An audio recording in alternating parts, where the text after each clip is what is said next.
जय हिंद साथियों, चलिए हम लोग देखते हैं क्लास 10th के कुछ मोस्ट इम्पोर्टेंट क्वेश्चन। तो देखिए हम लोग का क्वेश्चन नंबर 50 जो है कुछ इस प्रकार है कि निम्न में कौन कमरे के ताप पे द्रव की अवस्था में रहता है। तो देखिए कमरे के ताप पे द्रव की अवस्था में बात किया जाए तो देखिए एक सामान्यतः सभी हाइड्रोकार्बन गैस की अवस्था में पाए जाते हैं, लेकिन एथेनॉल जो है ना C2H5OH यह बाबू कमरे के तापमान पर द्रव की अवस्था में पाया जाता है। इसलिए बाबू ऑप्शन नंबर सी आपका बिल्कुल राइट है। चलिए देखते हैं हम लोग question number next. Question number अगला है आप लोग का है कि एरोमेटिक हाइड्रोकार्बन है। तो देखिए ऑप्शन का अगर बात किया जाए तो ऑप्शन नंबर ए आपका जो है एल्केन है, CH4 नॉर्मल बाबू एल्केन का सबसे पूरे हाइड्रोकार्बन का सबसे सरलतम यौगिक है CH4।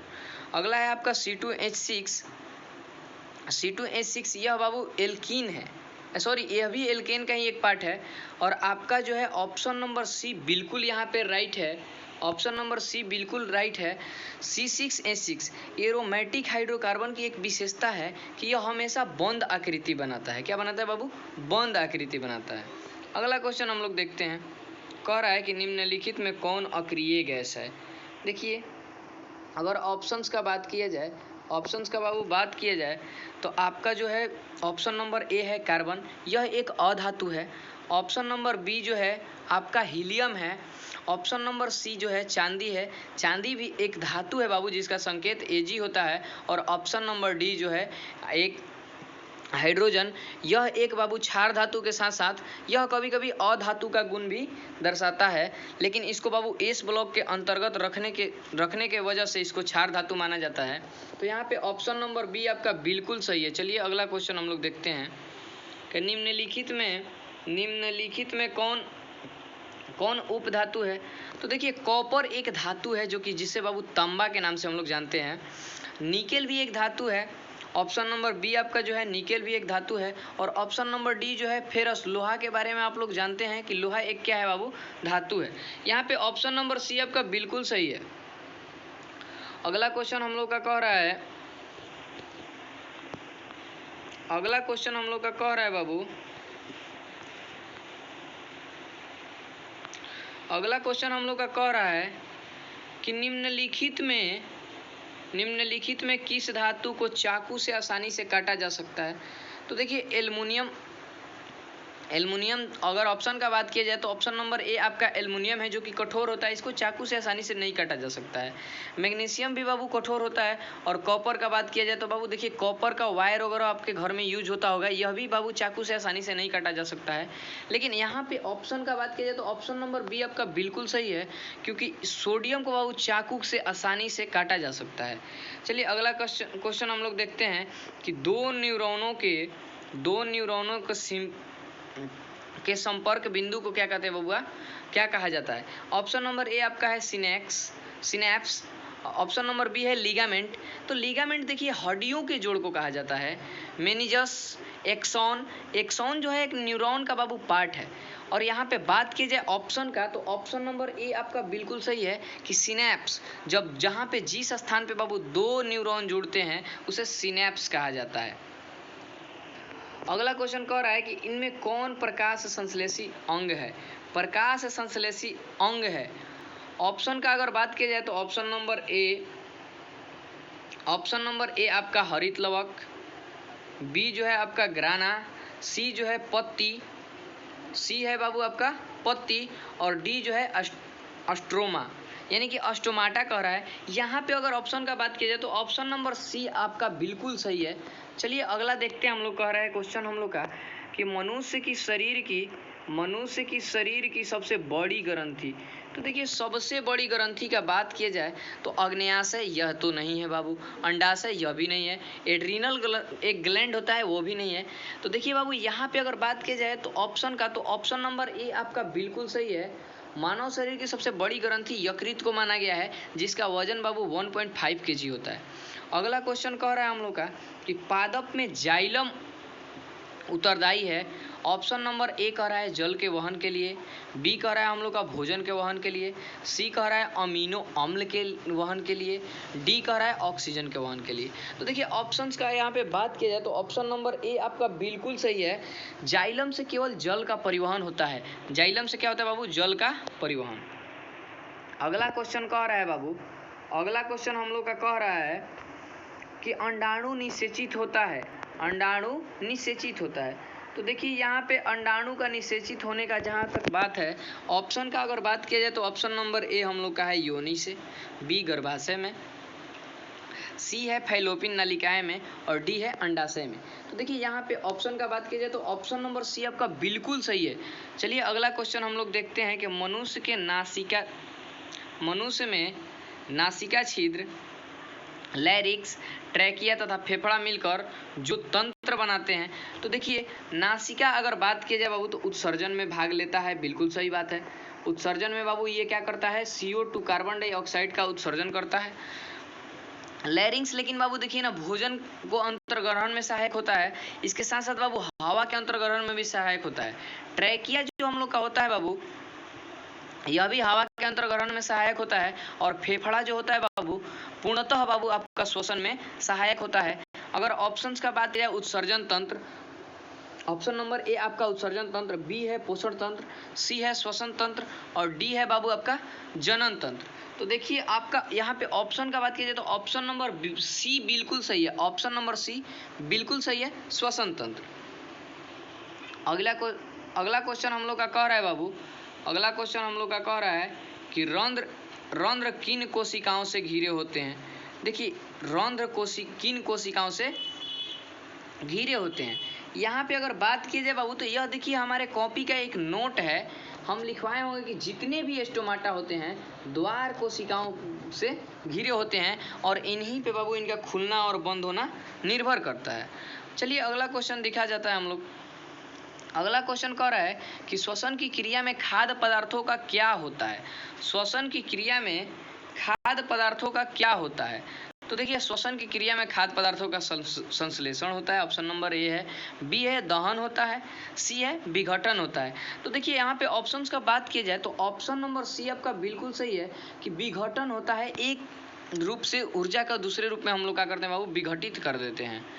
अगला क्वेश्चन कह रहा है कि मनुष्यों में सांस लेने और छोड़ने की प्रक्रिया को क्या कहा जाता है। ऑप्शन नंबर ए जो है आपका ऑप्शन नंबर ए आपका जो है श्वसन है, बी जो है श्वासोच्छ्वास है, सी पोषण है, डी उत्सर्जन है। तो देखिए वो उत्सर्जन जितने भी हानिकारक पदार्थ शरीर से बाहर निकलते हैं उस क्रिया को उत्सर्जन कहते हैं। और पोषण जितने भी पोषक तत्व हैं उनको बाबू ग्रहण और बॉडी में पचा करके बॉडी के विकास में लगाना पोषण कहलाता है। श्वसन बाबू शरीर में ऑक्सीजन की पूर्ति को ही श्वसन कहा जाता है। लेकिन अगर बात की जाए यहाँ पे ऑप्शंस का तो ऑप्शन नंबर बी आपका बिल्कुल सही है, श्वासोच्छ्वास। जब बाबू निःश्वास और प्रश्वास की क्रिया एक साथ होती है तो सांस लेने और छोड़ने की क्रिया एक साथ होती है तो इस घटना को श्वासोच्छ्वास कहा जाता है। कह रहा है अगला क्वेश्चन बाबू हम लोग का कि नर युग्मक तथा मादा युग्मक के संयोजन से बनता है। ऑप्शन है जाइगोट, बी है अंडाणु, सी है शुक्राणु, डी है बीज। तो देखिए अगर बात किया जाए अंडाणु और शुक्राणु का तो अंडाणु बाबू टेस्टोस्टेरोन या अंडाणु जो बनता है हम लोग का प्रोजेस्टेरॉन नामक हार्मोन के कारण बनता है। और सी जो है शुक्राणु, ये बाबू हम लोग का टेस्टोस्टेरोन के कारण बनता है। और डी जो है बाबू बीज, ये मनुष्यों में नहीं पादपों में पाया जाता है। और देखिए जब दो अलग अलग युग्मक आपस में मिलते हैं तो जाइगोट का निर्माण होता है। किसका निर्माण होता है बाबू? जाइगोट का। यह एक इंग्लिश का वर्ड है, इसका हिंदी होता है भ्रूण। पराग कोश में होते हैं। क्वेश्चन कर रहा है बाबू पराग कोश में होते हैं। ऑप्शन का अगर बात की जाए तो ऑप्शन नंबर ए है बाह्यदल, बी है अंडाशय, सी है अंडप, डी है परागकण। तो देखिए बाह्यदल बाबू, बाह्यदल पुंज में होता है। अंडाशय जो होता है बाबू मादा भाग होता है, पुष्पासन पे स्थित होता है। अंडप कोई बाबू शब्द नहीं होता है। तो पराग कोश में हमेशा बाबू परागकण स्थित रहता है, इसलिए ऑप्शन नंबर डी आपका बिल्कुल सही है। कह रहा है कि आनुवांशिक गुणों का संदेश होता है।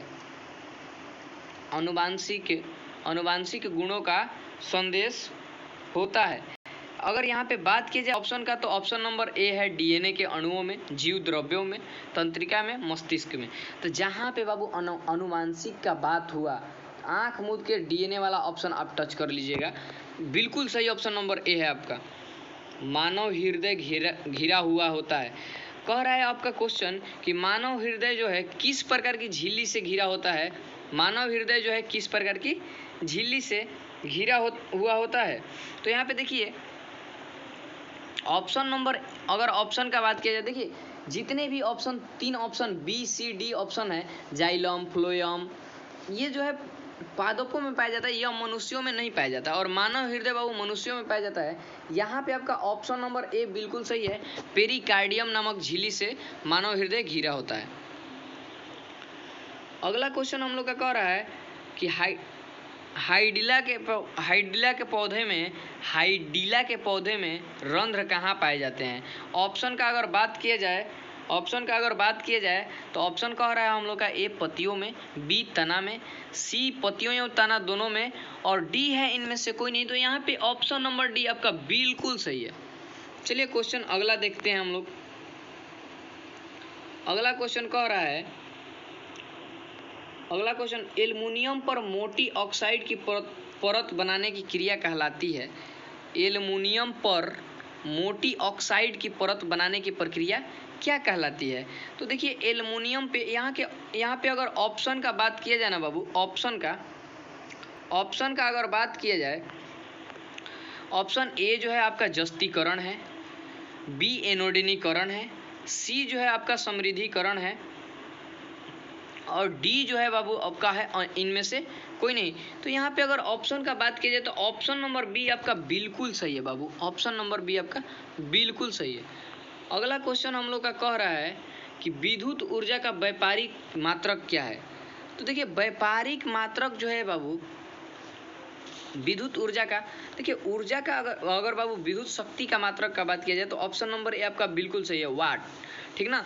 लेकिन विद्युत ऊर्जा का व्यापारिक मात्रक का अगर बात किया जाए तो देखिए घरों में जो मीटर लगा होता है, उसमें जो यूनिट होता है बाबू, यूनिट को किलोवाट पर घंटा में, यहाँ पे ऑप्शन नंबर वाट पर घंटा सही है। यहाँ पे ऑप्शन नंबर बी आपका बिल्कुल सही है। अगला क्वेश्चन कह रहा है कि निम्नलिखित में कौन आहार श्रृंखला का निर्माण करता है। देखिए आहार श्रृंखला का अगर बात किया जाए, निम्नलिखित में कौन आहार श्रृंखला का बात किया जाए, तो आहार श्रृंखला बाबू देखिए किस पे कौन निर्भर है, किस प्रकार से निर्भर है, इस पे डिपेंड करता है। तो आहार श्रृंखला का अगर बात किया जाए बाबू तो देखिए ऑप्शन नंबर ए है घास, गेहूँ और तथा आम। तो देखिए ये सभी फल हैं, क्या है बाबू, घास को तो गेहूँ खाता नहीं है और ना ही बाबू गेहूँ आम को खाता है। तो ये बाबू आपका ऑप्शन ए बिल्कुल गलत है। बी कह रहा है बाबू कि घास, बकरी, यानी कि देखिए घास पे बकरी निर्भर रहती है, सही बात है। तथा बाबू इसी में है मानव, तो मानव भी बकरी पे निर्भर रहता है बाबू, मांस के लिए भी और दूध के लिए भी। अगला क्वेश्चन ऑप्शन है हम लोग का कि बकरी, गाय और हाथी। देखिए बकरी कभी गाय को खाती है या गाय कभी बकरी को भी नहीं खाती है। चलिए यहाँ पे ये आपका ऑप्शन बिल्कुल गलत है। घास, मछली घास खाती है जी, नहीं खाती है। तो यहाँ पे आप अगर ऑप्शन का बात किया जाए, ऑप्शन नंबर बी आपका बिल्कुल सही है बाबू। अगला क्वेश्चन हम लोग का कह रहा है कि कौन अंतःस्रावी और बाह्य स्रावी ग्रंथि जैसा कार्य नहीं करता है। कौन जो है ऑप्शन में कौन है बाबू जो अंतःस्रावी और बाह्य स्रावी जैसा काम नहीं करता है। तो देखिए अग्न्याशय जो बाबू बिल्कुल अंतःस्रावी ग्रंथि है। इससे बाबू अग्न्याशय से बाबू इंसुलिन का स्राव होता है। और पीयूष ग्रंथि यह भी एक अंतःस्रावी ग्रंथि है, इसको मास्टर ग्रंथि के नाम से भी जाना जाता है। वृषण यह भी एक अंतःस्रावी ग्रंथि। देखिए अंडाशय जो है ना बाबू, अंडाशय यहाँ पे ऑप्शन का बात किया जाए तो ऑप्शन नंबर सी आपका बिल्कुल सही है। अंडाशय जो है अंतःस्रावी ग्रंथियों के जैसा कार्य नहीं करता है। अगला क्वेश्चन हम लोग का है कि श्वसन का अंतिम उत्पाद है। देखिए श्वसन का अंतिम उत्पाद का अगर बात किया जाए तो देखिए CO2 और H2O ऑप्शन नंबर ए है, ये बिल्कुल गलत है। और बी ऑप्शन है CO2 और ऊर्जा, ये भी बिल्कुल गलत है। सी ऑप्शन है H2O और ऊर्जा। देखिए बाबू, जब भी कोई भोजन श्वसन हम लोग करते हैं तो हम लोग के शरीर से निकलता है बाबू CO2 प्लस H2O प्लस ऊर्जा, तीनों चीज एक साथ बनता है बाबू। तो यहाँ पे ऑप्शन का बात किया जाए तो ऑप्शन नंबर डी आपका बिल्कुल सही है। अगला क्वेश्चन हम लोग का कह रहा है, काफी आसान क्वेश्चन, पूरे बायो का बाबू आसान क्वेश्चन है कि दांतों की ऊपरी परत है बाबू डेंटाइन की, इनामेल की, अस्थि की या क्राउन की। तो दांतों की जो ऊपरी परत बनी होती है बाबू इनामेल की बनी होती है। इसे मानव शरीर का सबसे कठोर पदार्थ भी कहा जाता है।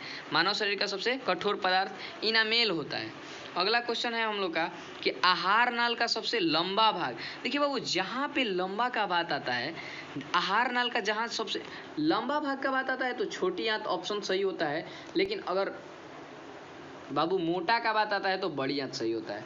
चलिए अगला क्वेश्चन हम लोग देखते हैं। कह रहा है कि परागकण निम्न में से किसके अंतर्गत बनते हैं। तो अभी हम लोग बात किए बाबू परागकण यहाँ पे ऑप्शन नंबर ए आपका बिल्कुल सही है, पराग कोश के अंदर बनता है बाबू।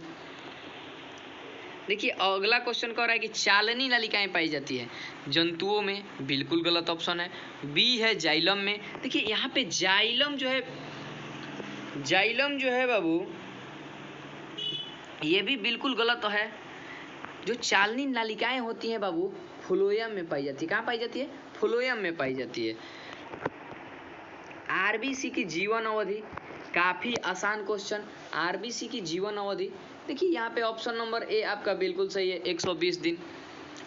अगला क्वेश्चन कह रहा है कि मानव शरीर की सबसे लंबी कोशिका बाबू, लंबी कोशिका का अगर बात किया जाए तो ऑप्शन नंबर सी आपका बिल्कुल सही है, तंत्रिका कोशिका या न्यूरॉन के नाम से उसको जाना जाता है। अगला क्वेश्चन है बाबू, अगला क्वेश्चन या लास्ट क्वेश्चन है कि अंडाणु निषेचित होता है। तो ऑप्शन नंबर डी आपका बिल्कुल सही है, ऑप्शन नंबर डी आपका बिल्कुल सही है, ऑप्शन नंबर डी आपका बिल्कुल सही है, फैलियोपिन नालिका में। मिलते हैं नेक्स्ट वीडियो में। आप सभी को जय हिंद।